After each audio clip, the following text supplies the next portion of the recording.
Puji nama Tuhan, puji nama Tuhan. Shalom. Kembali kita beribadah onsite dan saya tahu ada banyak yang di luar sana merindukan untuk beribadah bersama dengan kita. Lebih daripada Anda merindukan ibadah di tempat ini, sesungguhnya saya sebagai gembala menginginkan agar semua 7 kali kebaktian 15 Maret 2020 kita bisa sama-sama kembali bersama dengan keluarga besar di tempat ini. Saya harap semuanya yang beribadah tatap muka dan juga yang beribadah di rumah dalam keadaan baik. Tadi pagi di tengah-tengah saya berkhotbah, ada chat dari seorang teman yang sedang isolasi mandiri di Kelapa Gading. Tadi ada satu orang lagi WA saya dan berkata, "Kang, saya ngikutin ibadah live streaming yang jam 10. Saya merasa dimerdekakan, saya merasa diberkati, saya merasa dipulihkan." Dan saya berkata, "Anda sedang ada di mana?" "Saya sedang isolasi mandiri di rumah sakit mitra keluarga." Dan ada beberapa chat yang berkata, "Keren banget itu yang terjadi pada saya." Bahkan itu pun yang saya rasakan sepanjang minggu ini. Dan saya berikan judul tema khotbahnya yaitu adalah merasa pesimis. Saya berikan judul tema khotbahnya adalah merasa pesimis. Mungkin ada di antara Anda, "Pak Pendeta, kita harus optimis." Saya setuju. "Pak Pendeta, kita harus beriman." Saya setuju. "Pak Pendeta, saya harus kuat." Saya setuju. Tetapi Yesus saja ketika di Taman Getsemani berkata, ingin mati rasanya. Sepakat nggak dengan saya Yesus begitu jujur? Tolong katakan amin. Yesus begitu jujur. Dia berkata kepada 3 muridnya, ingin mati rasanya. Sebuah kejujuran. Dan saya mau jujur hari ini di depan Anda. Saya juga merasa pesimis. Ada kalanya itu pun terjadi dalam hidup saya. Saya pesimis. Memasuki pandemi, saudaraku, saya pesimis. Bahkan sepanjang minggu ini dari hari Senin saya terima literatur. Salah satu literatur yang saya terima hari Senin yang lalu, ada daftar bisnis yang dibunuh oleh millennials. Business killed by millennial. Dan ternyata tulisan itu, tulisan 2013. Yang mana para ahli ketika itu sudah memprediksi dalam 5 tahun mendatang akan ada banyak bisnis di dunia ini dibunuh oleh milenial. Contohnya sesuai dengan apa yang saya baca. Misalnya yaitu adalah sabun batang. Sepakat nggak dengan saya milenial nggak ada seorang pun yang pengen mandi pakai sabun batang. Semua pengen sabun cair. Itu contoh kecil. Bahkan dalam artikel itu dikatakan bahwa millennials itu tidak suka dengan branded. Millennials tidak suka dengan international branded. Maka janji jiwa itu laku. Bisa ngerti? Maka kopi kenanga itu jauh lebih laku. Yang pakai brand-brand internasional sekarang Anda masuk. Pasti itu lebih baby boomers. Tapi millennials tidak suka dengan brand-brand asing. Mereka jauh lebih senang dengan lokal. Ternyata 2013 sudah diprediksi akan ada banyak bisnis-bisnis yang dibunuh oleh millennials. Tapi semua kita mengerti di pandemi ini ada begitu lebih banyak lagi kehidupan yang dibunuh oleh pandemi. Tolong katakan ya. Tadi setelah kebaktian ada satu keluarga yang minta didoakan dan berkata bahwa adiknya harus mengambil keputusan. Apakah bekerja tapi tidak digaji? Bayangin. Bekerja tapi tidak digaji. Atau pensiun dini dengan angka yang begitu kecil. Padahal perusahaan penerbangan terbesar di Indonesia. Harus mengambil keputusan yang demikian. Yang dimiliki oleh negara. Mau kerja? Nggak digaji. Mau pensiun dini? Angkanya tidak seberapa. Saudaraku, pesimistis terjadi di banyak kehidupan. Kemarin sore saya ada di sekitar daerah Kuningan. Dan saudaraku, itu Kuningan yang biasanya ramai walaupun itu adalah menjelang weekend. Tapi kemarin sepinya luar biasa. Dan ketika saya melintasi jalan HR Rasuna Said, sebelah kanan dan kiri gedung-gedung tinggi pencakar langit. Saya bisa bayangkan sebagian mereka mungkin sudah mempensiunkan dini karyawannya. Mereka sudah memecat oleh karena satu dan lain hal. Belum lagi yang kerja harus cutting 35%, cutting 40%. Dunia sedang merasa satu kata, yaitulah pesimis. Dan kalau Anda tanya saya, Pak Pendeta pernah merasa pesimis? Percaya saya, pernah. Tenang, Anda gak sendirian. Saya juga pernah merasa pesimis. Pesimis itu kenapa? Ada 5 hal yang saya pelajari. Bagi yang tertarik, Anda boleh capture teman-teman yang ada di rumah. Anda lihat saya tidak lihat Anda.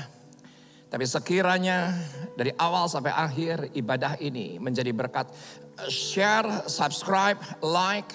Karena itu merupakan bagian di dunia virtual pelayanan kita. Tolong katakan amin. Berbeda dengan pada zaman sebelum pandemi. Tetapi semua pola, new normal, new landscape dalam pelayanan penginjilan sekalipun sudah berbeda. Kenapa orang menjadi pesimis? Karena yang pertama saya pelajari kurang percaya diri. Yang kedua saya cuma bacakan saja. Yaitu adalah kurang mandiri. Jadi dia tidak bisa berdiri sendiri tergantung dengan satu dan lain hal.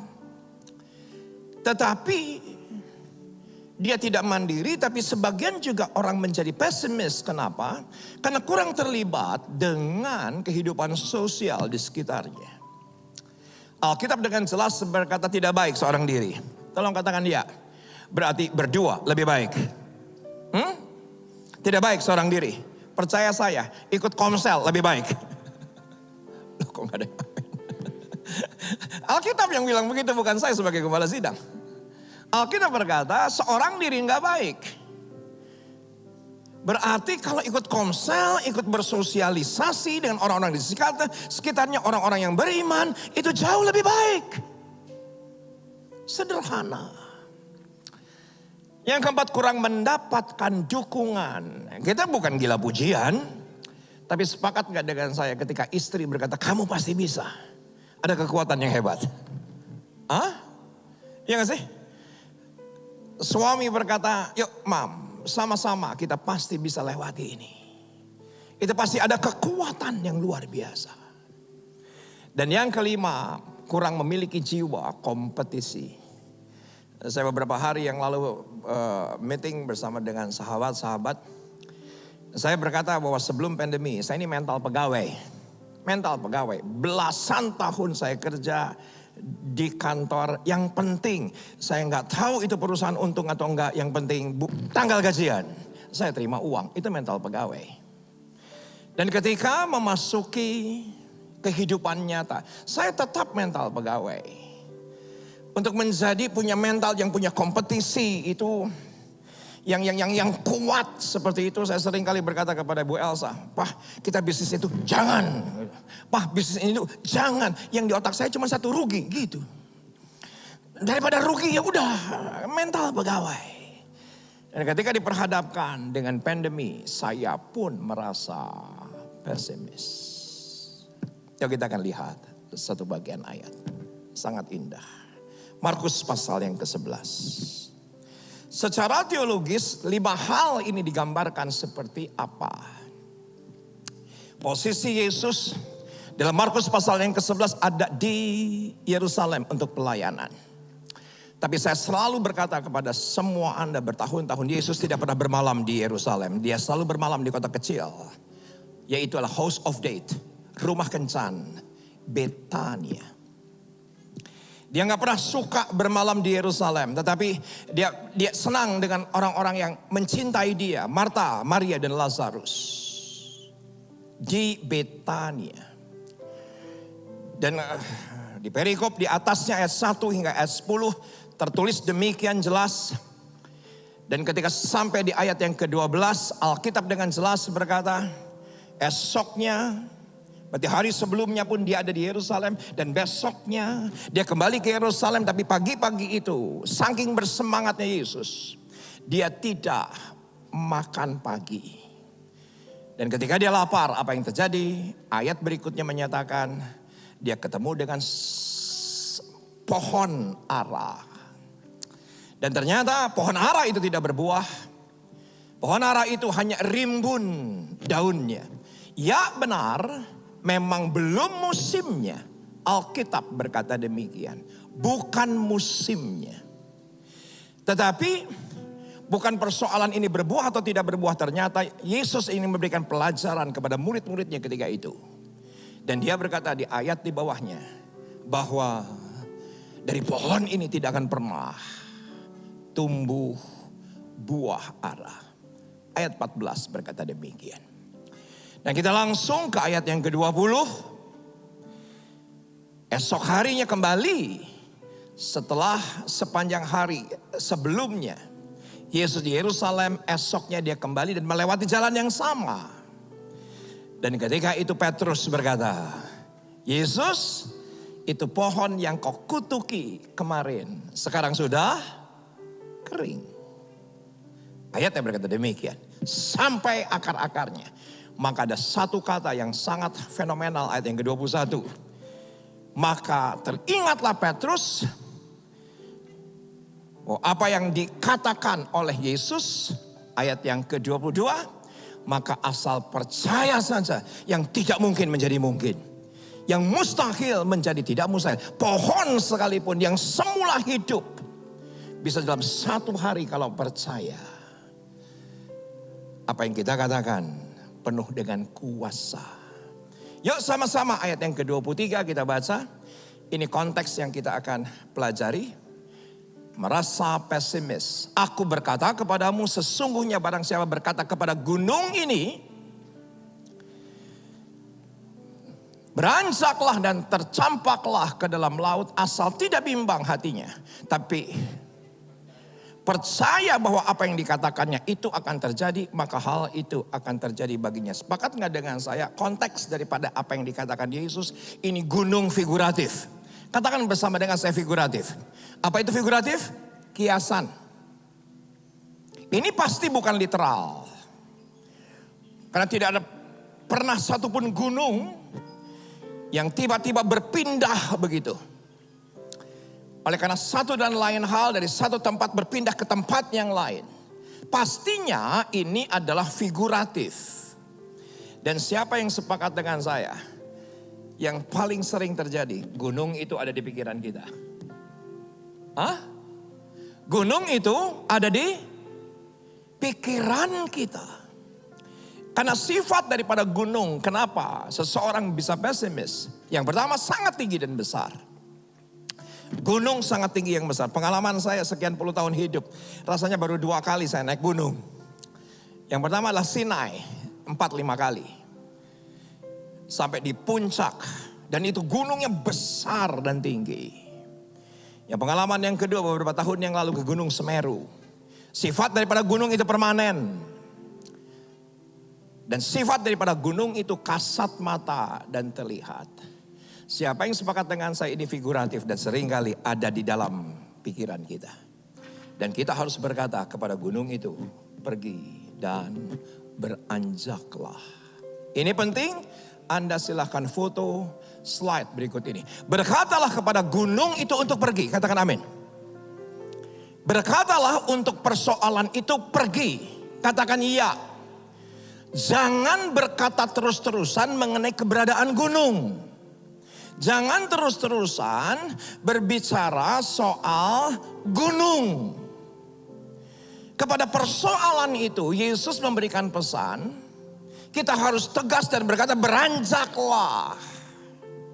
Dan tercampaklah. Jangan terus menerus yang dibicarakan gunungnya. Keberadaan gunungnya. Soal gunungnya. Maaf, dalam beberapa kali pertemuan 5-6 orang. Sorry, saya selalu potong. Jangan terus ngomongin COVID. Bisa ngerti maksud saya? Jangan terus ngomongin resesi. Jangan terus ngomongin pandemi. Jangan terus ngomongin vaksin. Saudaraku, jangan terus-terusan berbicara soal keberadaan persoalan. Kita harus permuliakan Tuhan, bukan permuliakan gunung. Tolong katakan Katakan ya. Teman-teman yang ada di rumah, yang sedang mengikuti ibadah ini, live chat sekarang. Jangan permuliakan gunung, tapi permuliakan Tuhan. Saya tidak lihat Anda, Anda lihat saya. Tapi setelah kebaktian ini saya akan baca chat Anda. Dan juga sebutkan dari mana kota Anda berasal. Juga Anda bisa capture dan Anda bisa share kepada persoalan, kita katakan pergi, katakan ya. Kepada persoalan, kepada gunung, jangan terus diomongin gunungnya, keberadaan gunungnya. Jadi lama-lama kita memuliakan si gunung. Yang kita harus muliakan adalah Tuhan yang mengendalikan segala sesuatu. Yang percaya, kita berikan tepuk tangan bagi Tuhan. Berikan tepuk tangan yang lebih pantas. Perhatikan bagian ini. Ayat yang ke-24. Yuk sama-sama kita baca. 2, 3 ya. Karena itu, aku berkata kepadamu, apa saja yang kamu minta dan doakan, percayalah bahwa kamu telah menerimanya, maka hal itu akan diberikan kepadamu. Sepakat nggak dengan saya, ini berarti belum terima? Hah? Sekarang kita belum ada. Ayat ini adalah future is present. Katakan amin. Ayat ini adalah future is present. Hari ini belum ada. Tapi kita percaya apa yang kita doakan sudah menerimanya. Hari ini belum ada. Kesembuhan belum ada. Mukjizat belum ada. Pekerjaan baru belum ada. Proyek yang baru belum ada. Tapi kita percaya kita sudah menerimanya. Future is present. Saya tidak akan ulangi khotbah saya 2 minggu yang lalu. Bagaimanapun juga kita hidup dalam 3 masa. Past, present, dan future. Saudaraku, saya sesalkan banyak orang. Walaupun dia pendeta, walaupun dia gembala sidang. Saya sesalkan. Mereka ingin kembali seperti 2019. Sepakat nggak dengan saya? Nggak mungkin. Tapi perhatikan, kalau dari yang di depan ditarik ke sekarang sangat mungkin bersama dengan Tuhan. Karena apa yang tidak pernah kita lihat, berarti hari ini belum ada. Apa yang tidak pernah kita dengar, berarti hari ini belum ada. Apa yang tidak pernah timbul dalam hati kita, berarti hari ini belum ada. Tapi barang siapa yang mengasihinya, dia sediakan. Saudaraku, dalam Tuhan, future is now. Nah, bagaimana agar gunung-gunung itu bisa beranjak dari pikiran kita. Karena ini adalah figuratif. Dan seringkali kita menjadi pesimis. Padahal gunung itu seringkali kita sendiri yang membentuknya. Yuk sama-sama. Kita lihat ayat 26. Ayat yang ke-26. Indah. Ayat yang ke-25. Dan jika kamu berdiri untuk berdoa, ampunilah dahulu sekiranya ada barang sesuatu dalam hatimu terhadap seseorang, supaya juga Bapamu yang di sorga mengampuni kesalahan-kesalahanmu. Yuk sama-sama kita baca ayat 26. 2, 3, iya. Tetapi jika kamu tidak mengampuni, maka Bapamu yang di sorga juga tidak akan mengampuni kesalahan-kesalahan. Saya minta maaf, tolong perhatikan. Seringkali perikop ini dipenggal bagi 2. Yang satu soal iman, yang satu soal pengampunan. Tapi saya begitu yakin kalau Tuhan izinkan para teolog-teolog daripada LAI ini menjadi satu perikop. Kenapa? Karena perikopnya adalah nasihat mengenai doa. Saudaraku, doa yang paling berkuasa adalah bukan hanya iman, tapi juga ada pengampunan. Tolong katakan ya. Karena ini di perikop yang sama. Ini bukan di perikop yang beda. Jangan dipilah, jangan dipisahkan antara percaya dengan pengampunan. Percaya dengan mengampuni. Jangan pernah dipisahkan. Anda punya iman dahsyat, tapi hati Anda kotor. Punya iman dahsyat, tapi menyimpan kesalahan orang lain. Iman Anda dahsyat, tapi menyalahkan diri Anda sendiri. Saya minta maaf, ayatnya berkata, kalau kamu tidak mengampuni, Bapa pun tidak mengampuni. Lagi mana pindah itu gunung? Karena yang memindahkan gunung hanya Tuhan. Yang memindahkan gunung hanya anugerah daripada Allah. Saya rasanya punya satu slide yang bagus setelah slide ini, ada enggak? Silakan di foto. Teman-teman yang ada di rumah juga Anda bisa capture. Doa yang lahir dari iman dan pengampunan. Lahir daripada iman dan mengampuni. Beberapa bulan yang lalu saya berkhotbah, masih online ketika itu. Tidak ada ibadah onsite. Judulnya adalah 70 kali 7 kali. Kebutuhan terdalam daripada manusia itu diampuni. Dan sepakat nggak dengan saya? Prestasi manusia terhebat adalah mengampuni. Saya ulangi sekali lagi. Kebutuhan yang terdalam dalam kehidupan kita diampuni. Tapi prestasi terbesar dalam kehidupan kita adalah bisa mengampuni. Saya bisa mengerti sekarang. Bukan hanya iman yang menjadi formulasi doa yang berkuasa. Doa yang diurapi. Bukan hanya iman. Tapi di dalamnya harus ada mengampuni. Dan ketika itu menjadi satu mix hybrid antara iman dan pengampunan, maka kita sedang memindahkan dimensi kemustahilan menjadi ketidakmustahilan. Gunung itu pasti pergi. Katakan ya. Gunung itu pasti berpindah. Katakan ya. Mengubah kronos menjadi kairos. Sesuatu yang tertulis tiba-tiba yang sepertinya kita dibatasi oleh waktu manusia itu menjadi waktunya Tuhan. Karena di situ ada satu unsur, bukan hanya iman tetapi juga pengampunan. Yang ketiga adalah merubah logos menjadi rema. Tadi malam menjelang saya tidur, sudah jam 11-an ya Mam. Tiba-tiba ada satu anak muda yang hari ini harus khotbah di gerejanya. Dia berkata, Kang, besok khotbah apa? Terus saya bercandain, nggak boleh, rahasia dapur. Gitu. Gue mau khotbahin di Sawangan dulu. Kang, minta inspirasi dong. Aku kok gak dapetin apa-apa hari ini. Padahal jam 11 malam. Hari ini dia sedang berkhotbah. 5 kali kebaktian di Pakuan bawah. Di Surabaya.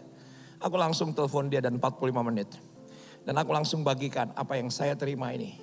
Dan dia bilang begini. Kang, nanti Agustus ke Surabaya khotbahin ya. Aku bilang gini. Pasti belum tentu. Karena gue udah kasih tahu sama lu. Lu yang khotbahin nantinya gitu. Saudara. Dan dia berkata ini bagus banget. Jarang ada orang yang ngebahas antara iman dan pengampunan. Yang mana seharusnya itu clear. Karena satu perikop. Sederhana kok. Karena mungkin karena saking kreatifnya jadi dibelah-belah. Yang pertama adalah kita berpindah dari kemustahilan menjadi ketidakmustahilan. Yang kedua berpindah daripada kronos menjadi kairos. Dan lebih hebatnya lagi. Sesuatu yang tertulis logos itu akan menjadi rema. Yaitu adalah iman dan pengampunan. Nah kalau Anda tanya, Pak Pendeta, ini kan figuratif. Kalau literal gimana? Yang mana saya temukan itu yang namanya jalan yang terjal. Saya temukan itu gunung yang tinggi. Kalau literal gimana? Kok satu persoalan belum selesai ada persoalan yang lain. Ada satu pergumulan belum selesai ada pergumulan yang lain. Kalau literal gimana? Saya tunjukkan ayat yang terakhir. Indah. Yaitu adalah Yesaya 58 ayat yang ke-14. Yuk sama-sama kita baca. Kalau literal, perhatikan. Kalau literal, Tuhan bilang begini. Gunung yang tinggi tidak diratakan. Perhatikan. Jalan yang berkelok tidak diluruskan. Nggak seperti nyanyian-nyanyian. Jalan yang berliku tidak dimuluskan. Tapi saya senang dengan ayat ini. Walaupun kita harus lewati tempat terjal. Tuhan berikan kepada kita kendaraan kemenangan. Oh itu keren. Itu keren banget. Jangan mimpi bos. Gunung rata. Jalan yang berkelok lurus. Jalan yang berbatu mulus. Itu sulap. Kekristenan kita bukan sulap. Tolong katakan ya. Tapi kita lewati semua jalan-jalan itu dengan kendaraan kemenangan. Dan saya tahu proses konteks ini adalah Yesus Kristus Tuhan. Tepuk tangan bagi dia. Tepuk tangannya fales. Maka engkau akan bersenang-senang karena Tuhan. Dan aku akan membuat engkau melintasi puncak bukit-bukit di bumi.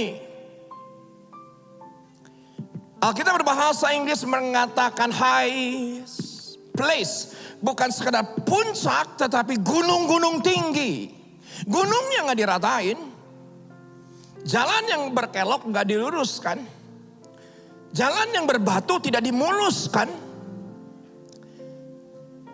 Tetapi Alkitab berkata kita diberikan kendaraan kemenangan. Yuk sama-sama kembali baca. Yesaya 58, 2, 3. Iya, maka engkau akan bersenang-senang karena Tuhan. Dan aku akan membuat engkau melintasi puncak bukit-bukit di bumi dengan kendaraan kemenangan. Aku akan memberi makan engkau dari milik pusaka Yakub, bapa leluhurmu. Sebab mulut Tuhanlah yang mengatakan. Jangan percaya yang gunung katakan. Kita harus percaya apa yang Tuhan katakan. Maka tadi kita nyanyikan lagu You Say. Lagu ini sekuler. Dapat Grammy Awards.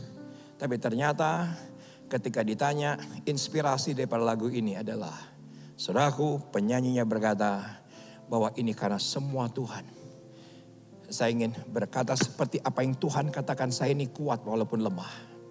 Saya ini berharga walaupun dunia mengatakan saya sampah.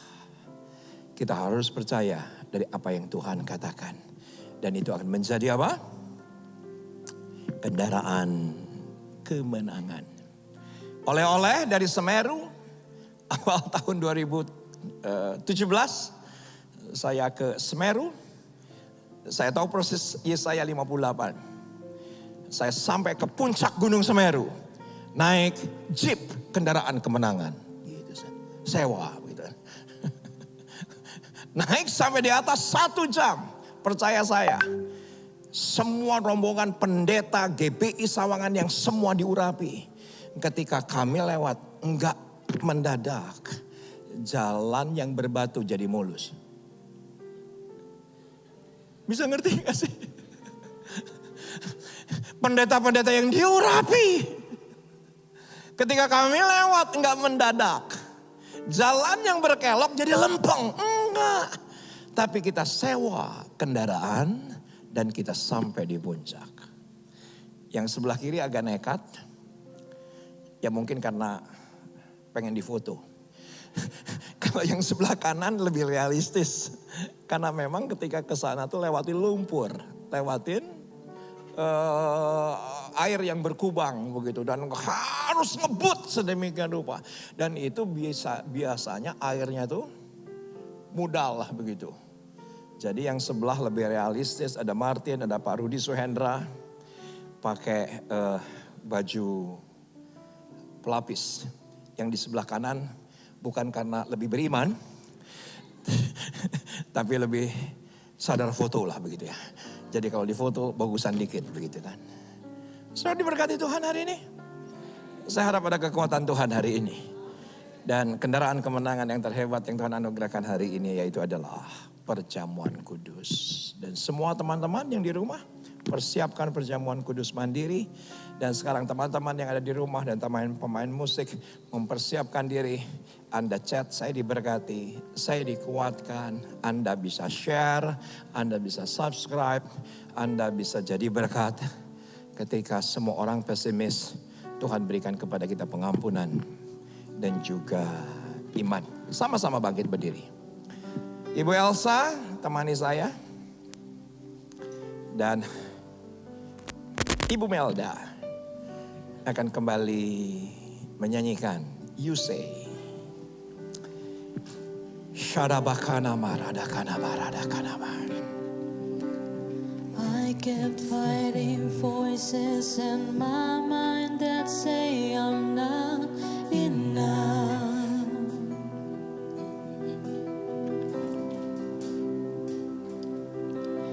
Every single lie that tells me I will never measure up.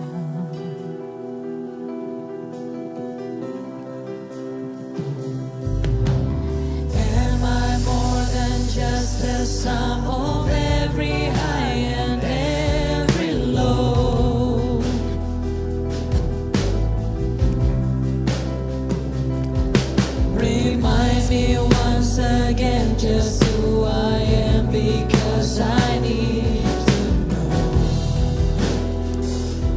Oh, you say I am loved when I can't feel a thing.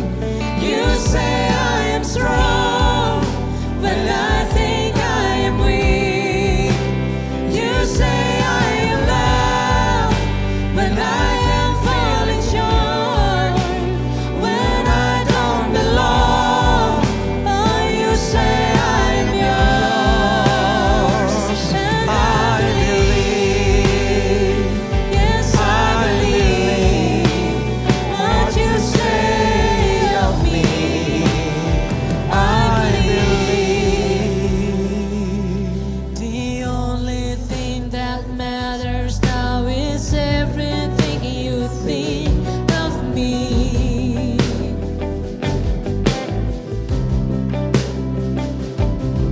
In you I find my worth, in you I find my identity. Mari sama-sama angkat tangan tinggi. You say I am loved when I can't feel a thing. You say I am strong when I think I am weak. You say I am held when I am falling short, and when I don't belong. Oh, you say I am yours. You say I am loved when I can't feel a thing. You say I am strong when I think I am weak. You say I am held when I am falling short, when I don't belong. Oh, you say I am yours. Semangat saja. You say I am loved when I can't feel a thing. You say I am strong when I think I am weak. You say I am held when I am falling short, and when I don't belong. Oh, you say I am yours. And I believe. I believe what you say of me. I believe. I believe Syarabaya, syarabaya, what you say of me. syarabaya, raya, rabaka, rabaya, rabaya, rabaya, rabaya, rabaya, rabaya, rabaya. I believe. Syarabaya, raya, raya, raya, raya, raya, raya, raya, raya. Raya, rabaya, syarabaya, Shandarada Kanamaya Sanda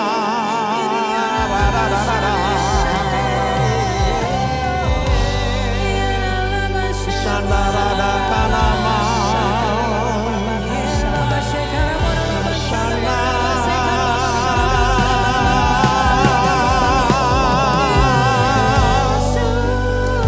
Shinebera Bakanamo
Jesus, I'm believe, I'm believe,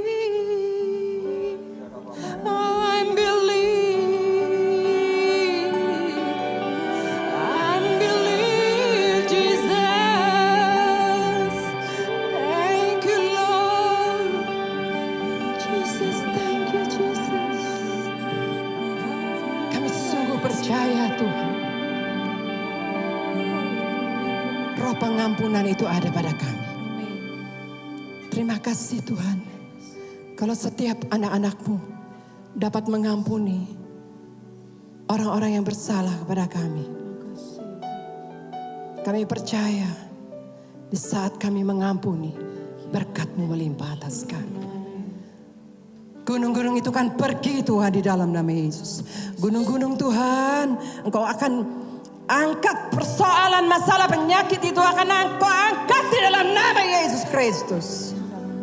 Kuasa-Mu bekerja atas setiap anak-anak-Mu Tuhan. Terima kasih ya Aba ya Bapa. Engkau dahsyat Tuhan. Kami bukan orang-orang yang pesimis lagi Tuhan.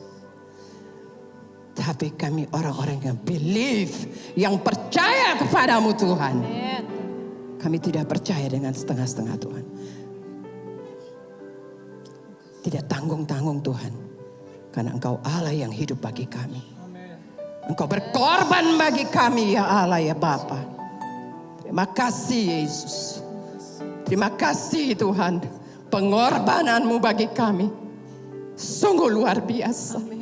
Sungguh luar biasa ya Allahku. Penyakit kami telah Kau tanggung Tuhan. Terima kasih. Segala persoalan masalah kami sudah Kau angkat Tuhan. Setiap persoalan masalah kami sudah Kau bukakan jalan buat kami Tuhan.